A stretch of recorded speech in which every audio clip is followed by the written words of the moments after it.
Hi, this is Margaret from the blog Don't Call It Bollywood, and I want to talk about this week's box office figures. Padman, Padmavat, how are they doing? I'm going to start in America because that's the largest overseas market, and it's the largest market for which I have figures. In America, Padmavat continues to have way too many screens. It's at about 245 screens in America right now, and at about $3,000 per screen. $3,000 per screen is very good for your third week of a movie. So you could say it's on that many screens because it legitimately deserves to have that many screens and is being held over. However, I'm not so sure I believe that because 245 is still just a very, very large number of screens. It's large enough that there won't be much else space for anything else to play in that movie theater. And I have to wonder, if it had been cut down to just 200 screens, would each screen be making 4,000 instead of only 3,000? Similarly, Padman released on 140 screens-ish, which is very, very high, not for the American market in general, but for an Akshay film. Akshay films are very solid. He's a solid star. He's got a good script and so on and so forth. And they usually release on about 70 to 120 screens, with 120 being the very highest. And this is a good, solid release strategy for him. Per screen, he usually makes about 6,000 when he opens on that many.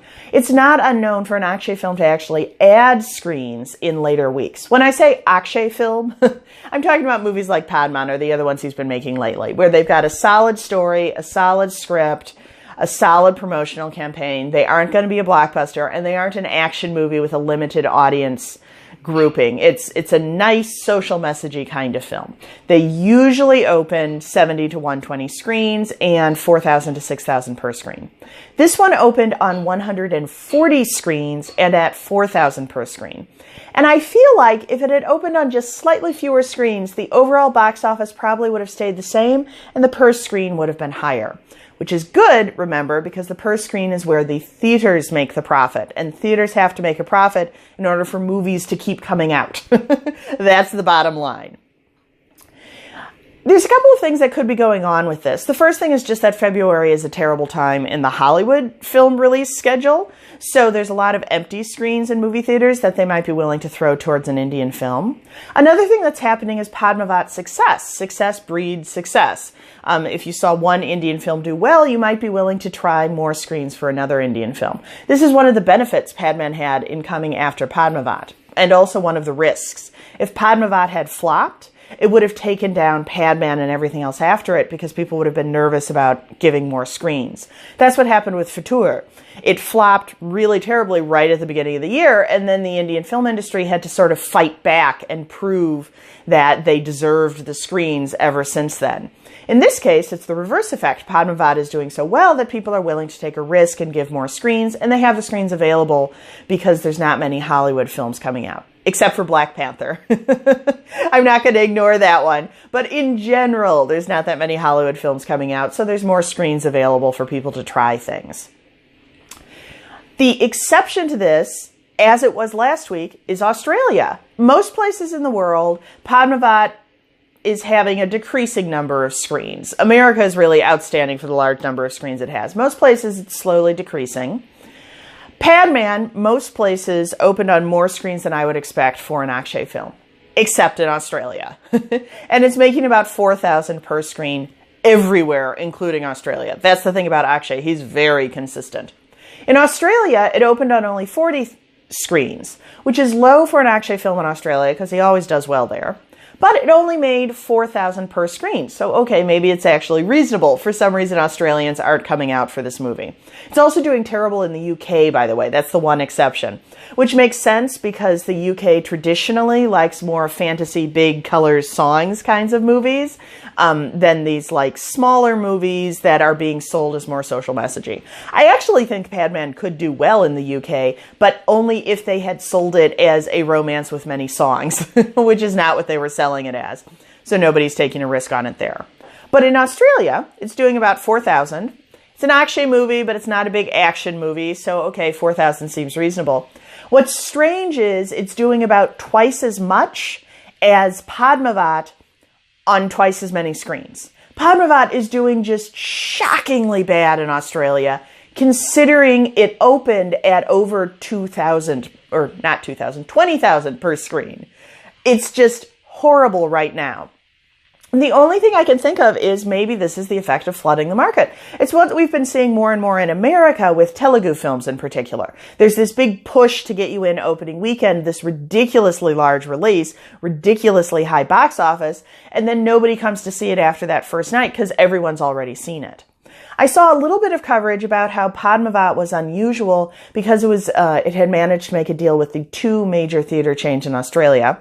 I don't understand how theater chains work in Australia. In America, you can play your movie at all the theater chains. Whoever takes it, it's fine. But it sounded like there was something a little more exclusive about which chain you get to in Australia usually. And Padmavat was able to make a deal with both of them and therefore release on many more screens and in many more markets right from the start than any other Indian film has been able to do before. And also, of course, there was the massive promotional campaign and blah, blah, blah, blah, blah, blah, blah, blah, blah. So it's looking like everyone in Australia who wanted to see Padmavat saw it opening weekend, and now they're done. Which would be fine, except that the poor theater owners are still stuck with this stinker of a movie on their screens and they can't sell tickets for it. But that's only in Australia. Everywhere else in the world, it's not exactly a stinker of a movie. It's just still playing on slightly more screens than I would expect and not making quite as much money as I would expect. The other small story is a Malayalam film this week, Aadhi. In case you're wondering, all the Tamil and Telugu films did uninterestingly bad. About 1,500 per screen, which isn't like hilariously, oh my gosh, somebody's career is over bad, because they were all kind of smaller releases, but also isn't like exciting, oh, that's better than expected, it's a sleeper hit.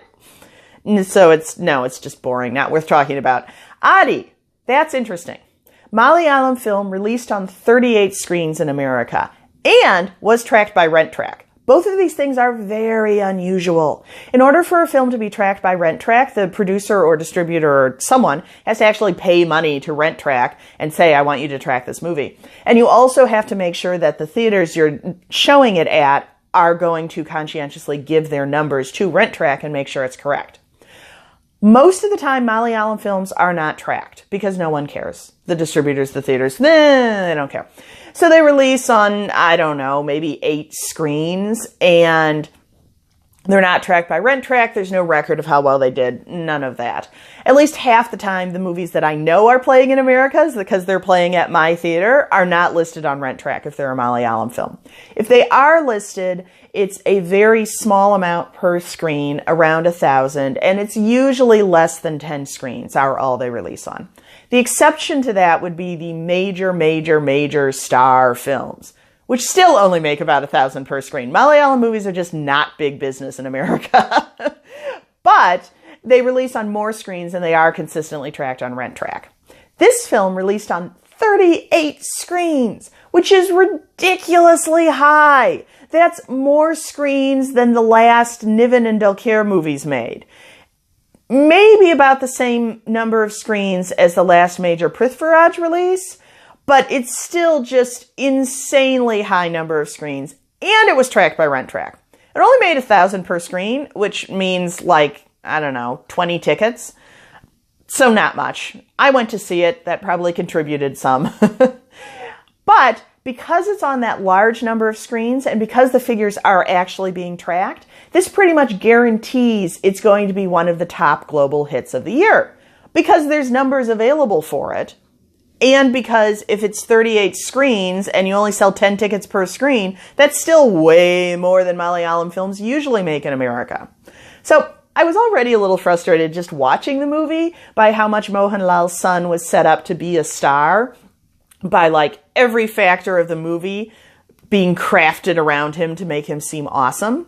Now I'm even more irritated because that's what the release has done as well. They've crafted this cannot fail release. Releasing on this large of a number of screens and actually tracking the figures means it's going to look like a global hit, no matter how much it actually did. You could pick any movie in the world. You could pick My Family Home Movies and release it that way, and it would still be a global hit.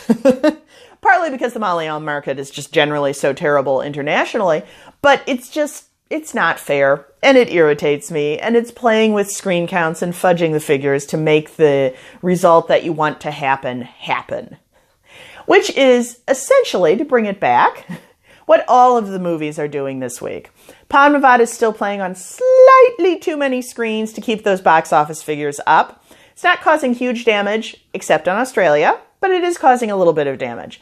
Padman released on way too many screens, which is driving the per-screen figures down while slightly bumping up the overall figures. And then Aadhi is just the most ridiculous example of this strategy.